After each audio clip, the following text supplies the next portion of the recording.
ഫയറിന്റെ അതിന്റെ ഇടയ്ക്ക് എന്നെ ഒരു ചെറിയൊരു കാര്യം കൂടെ ഞാൻ ചോദിച്ചോട്ടെ. ഈ ദൈവ പൈതലും ദൈവപുത്രനും തമ്മിലുള്ള വ്യത്യാസം അതൊന്ന് പറഞ്ഞുതരോ? ഈ പാസ്റ്റർമാര് വിളിക്കുമ്പം അല്ലയോ ദൈവ പൈതൽ ഇന്ന് രാത്രികാലം നിന്റെ പ്രശ്നത്തിന്മേൽ നിന്റെ ദൈവം ഇടപെട്ട് എന്ന് പറഞ്ഞിട്ട് പറയുന്നത് കേട്ടിട്ടുണ്ട്, ദൈവ പൈതൽ.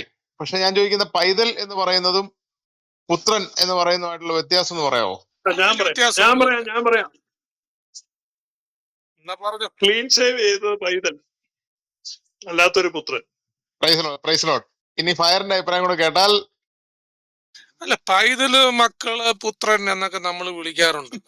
അല്ല, ഞാൻ ചോദിക്കുന്ന ഫയർ, പിന്നെ നിങ്ങളുടെ ഈ കൂട്ടത്തിലുള്ള ഈ കൊണാപ്പന്മാര് എന്തിന്റെ അടിസ്ഥാനത്തിലാ ഈ പൈതൽ എന്ന് വിളിക്കുന്നത്? പൈതലും പുത്രനും തമ്മിൽ വ്യത്യാസം ഉണ്ടെന്ന് പറയേണ്ട കാര്യമല്ല. അല്ല, ഞാൻ ചോദിക്കുന്ന നിങ്ങളുടെ ആൾക്കാർ തന്നെ ഇവിടെ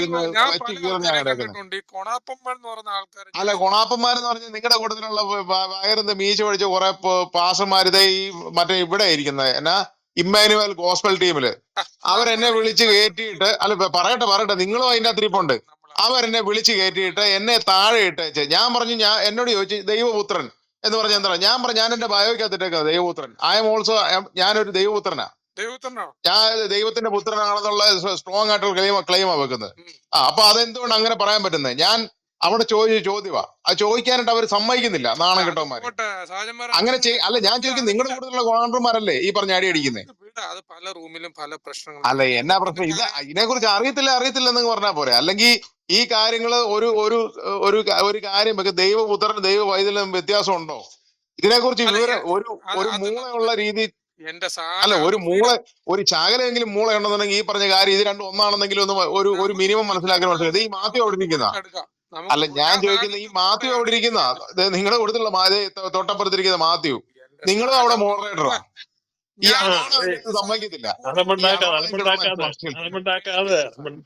ഈ അരക്കത്തോലിക്കനായ രമണൻ ഇങ്ങനെ അലമുണ്ടാക്കാതെ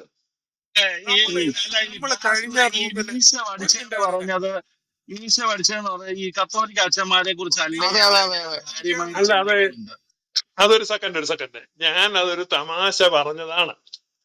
ഈ രമണൻ ഈ ചോദ്യം ഗൗരവമായിട്ട് ചോദിച്ചാണോ? ശരിക്കും അറിയാമായിട്ട് ഞാൻ ശരിക്കും ഫയറിനെ ട്രോള് ചോദിച്ചാ. കാരണം ഇവരെല്ലാം അവിടെ മോഡറേറ്റർമാരാ, ഈ മാത്യു. അതെ, അല്ല, അപ്പൊ നിങ്ങൾക്ക് അറിയാം പൈതലും പുത്രനായിട്ടുള്ള വ്യത്യാസം. ഒരു വ്യത്യാസവും ഇല്ല. എന്തുകൊണ്ടാണ് പൈതൽ എന്ന് പറഞ്ഞാൽ ഒരു ശകലം പിന്നെ ഇച്ചിരി പ്രായം കുറഞ്ഞെന്ന് നമുക്ക് വേണമെങ്കിൽ അങ്ങനെയല്ല പറയാൻ പറ്റും. അതെ, അത് ഇന്ന് ഇപ്പം നിങ്ങൾ ഇമ്മാനുവൽ ഗോസ്പൽ ടീമിലോ മറ്റേ അപ്പുറം ഇരിക്കുന്നിടത്തോട്ട് അവിടെ ഇരിക്കുന്ന ഈ വ്യാജ ബന്ധക്കോസുകാരോടൊന്ന് ചെന്ന് ചോദിച്ച അവന്മാർക്ക് ഇതിനെ പറ്റി ഏക്കും പൂക്കും അറിയത്തില്ല. എന്നാൽ എന്നെ പോലെയുള്ള ഇരുത്തം വന്ന പഴയ ബന്ധക്കോസുകാരോട് ചോദിച്ചാൽ ഞങ്ങളൊക്കെ കൃത്യം അതിന് ഉത്തരം പറയും. ഇപ്പൊ നിങ്ങൾ ഇവിടെ ഏത് ബന്ധക്കോസ് ഗ്രൂപ്പിൽ പോയി ചോദിച്ചോ, അവര് വാ വിളിക്കും, നിങ്ങളെ താഴോട്ടിടും. എന്നാൽ ഇതിന്റെ അർത്ഥം എന്നാന്ന് ചോദിച്ചാൽ, അവകാശി ശിശു ആയിരിക്കുന്നിടത്തോളം അവൻ സകലത്തിന്റെയും അവകാശിയാണെങ്കിലും അവൻ ദാസനേക്കാൾ ഒട്ടും വിശേഷതയുള്ളവനല്ല. പോയോ രമണൻ? പോയില്ല, ഞാൻ ഇവിടെ ഉണ്ട്. നമ്മള് പോവുകയില്ല.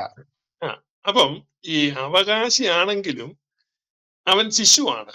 അതായത് പുരുഷ പ്രായത്തിലേക്ക് എത്താത്ത വിശ്വാസികളെ, പുതിയ വിശ്വാസികള്, ഇനി വർഷങ്ങളായ വിശ്വാസിയാണെങ്കിലും കാലം വെച്ച് നോക്കിയാൽ നിങ്ങളൊക്കെ കട്ടിയായ ആഹാരം കഴിക്കേണ്ടവരാണെങ്കിലും ഇപ്പോഴും നിങ്ങൾക്ക് പാലാണ് ആവശ്യം, നിങ്ങൾ ഇപ്പോഴും ശിശുക്കളാണ്. അപ്പൊ പക്വത പ്രാപിക്കാത്ത, ദൈവവചനത്തിൽ അഭ്യാസം തികയാത്ത വിശ്വാസികളെ അഡ്രസ് ചെയ്യുന്നതാണ് ദൈവപൈതൽ. പൈതലാണ്, അവന് പാലാണ് ആവശ്യം, അവന് ദഹനക്കേടുണ്ടാകും. കട്ടിയായ ആഹാരം കൊടുത്താൽ അവൻ ഛർദ്ദിക്കും. ഗ്ലോറിയസ് ഗോസ്പലൊക്കെ കേട്ടാൽ അവൻ വിഷമിക്കും. അവൻ ഇതൊന്നും അറിയത്തില്ല. അവൻ ചെറിയ പയ്യനാണ്. AD 70 കേട്ട് കഴിഞ്ഞാൽ അവനെ ICUയിൽ അഡ്മിറ്റ് ചെയ്യേണ്ടി വരും. അപ്പൊ അതുകൊണ്ട് അങ്ങനെയുള്ളവരെ വിളിക്കുന്നതാണ് ദൈവ പൈതൽ. അപ്പൊ അവൻ എന്ത് ചെയ്യണം? അവൻ അഭ്യാസനത്താൽ തികഞ്ഞ ഇന്ദ്രിയങ്ങളുള്ളവനായി മാറണം. അപ്പൊ അത് ദൈവവചനത്തിന്റെ അഭ്യാസനമാണ്. ദൈവവചനത്തിന്റെ അഭ്യാസനം കിട്ടാത്തവരെ അത് ഹിയോസ് എന്നാണ് പറയുന്നത്. പുത്രനാണ് ഹിയോസ് എന്നാണ്. ഇത് ടെക്കനോസ് ആണ്. ടെക്കനോസ് എന്നാണ് ശിശു.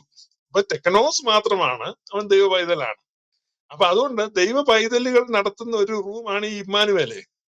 അവിടെ സാധനം ചെന്നപ്പം പൈതങ്ങളെല്ലാം കൂടെ സാധനം താഴെ ഇട്ടു. ഇപ്പൊ പിടി കിട്ടിയോ?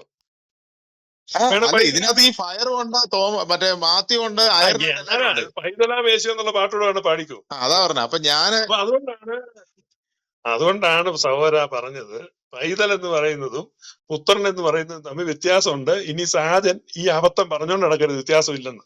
അല്ലല്ല ഉണ്ട് വ്യത്യാസം ഉണ്ട് ഉണ്ട്. ഉണ്ടെന്ന് ഞാൻ കൂടെ അല്ല ഞാൻ പറഞ്ഞത് കറക്റ്റ്. ഞാൻ പറഞ്ഞത് അതായത് ഇതാണ് പ്രിയപ്പെട്ടവരെ, ഇതാണ് ഡ്രാമാറ്റിക് ചേഞ്ച്.